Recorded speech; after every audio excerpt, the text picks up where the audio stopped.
آسان طریقہ ہے۔ لوگ عید کی نماز کو بہت مشکل سمجھتے ہیں اور سوچتے ہیں کہ کیسے پڑھیں۔ آسان سی بات ہے، ہم نے 2 رکعت نماز پڑھنی ہے اور اس کی نیت اس طرح کرنی ہے، نیت کی میں نے نماز عید الفطر واجب ادا کرنے کی، واسطے اللہ کے منہ میں رت کعبہ شریف کی طرف، پیچھے اس امام کے 6 تکبیروں کے ساتھ۔ اگر آپ اس طرح نہ کہہ سکیں، زبان سے نہیں ادا کر سکیں، تو آپ صرف دل میں یہ نیت کریں، دل میں سوچ لیں کہ میں اللہ کے لیے عید کی نماز پڑھ رہا ہوں، بس اتنا کافی ہے۔ اس لیے کہ الفاظ کے اتار چڑھاؤ کے محتاج بندے ہیں، اللہ رب العزت تو دل کے جذبات کو بھی جانتا ہے۔ دل میں جذبات بعد میں پیدا ہوتے ہیں، وہ علیم بذات الصدور پہلے جانتا ہے کہ آپ کے دل میں جذبات کیا پیدا ہوتے ہیں۔ اور دل میں صرف سوچ لیں کہ ہم اللہ تیرے لیے عید کی نماز ادا کر رہے ہیں اور ہم نے اس کی نیت کی ہے۔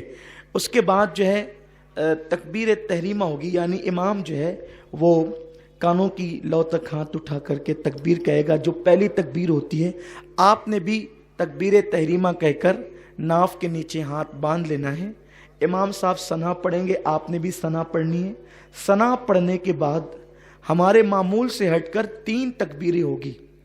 ان 3 تکبیروں میں ہم نے کرنا یہ ہے کہ پہلی تکبیر میں کانوں کی لو تک ہاتھ لے جانا ہے اور چھوڑ دینا ہے، اور دوسری تکبیر میں بھی کانوں کی لو تک ہاتھ لے جا کر چھوڑ دینا ہے، اور تیسری تکبیر میں کانوں کی لو تک ہاتھ لے جا کر ہاتھ کو باندھ لینا ہے۔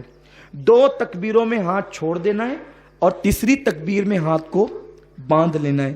اس کے بعد قرات ہوگی، رکوع سجود ہوں گے، پھر دوسری رکعت کے لیے ہم کھڑے ہوں گے تو قرات ہوگی، اور جب قرات مکمل ہو جائے گی تو اب 4 تکبیریں ہوں گی۔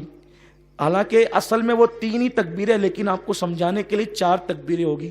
3 تکبیروں پر آپ کو کانوں کی لو تک ہاتھ لے جا کر کے چھوڑ دینا ہے، اور چوتھی جو تکبیر ہوگی وہ ہماری رکوع کی تکبیر ہے، اس لیے ہمیں اس میں کان کی لو تک ہاتھ نہیں لے جانا ہے، بلکہ اللہ اکبر کہتے ہوئے سیدھا رکوع میں چلے جانا ہے۔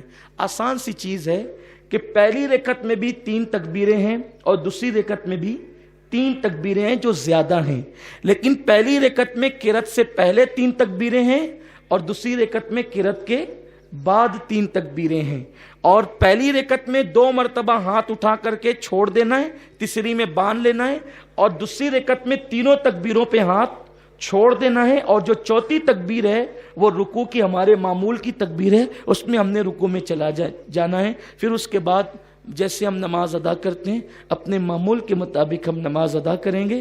نماز ادا کرنے کے بعد انشاءاللہ تعالی پھر خطبہ ہوگا، اور خطبے کے بعد پھر دعا ہوگی۔ اللہ تعالی فضل فرمائے۔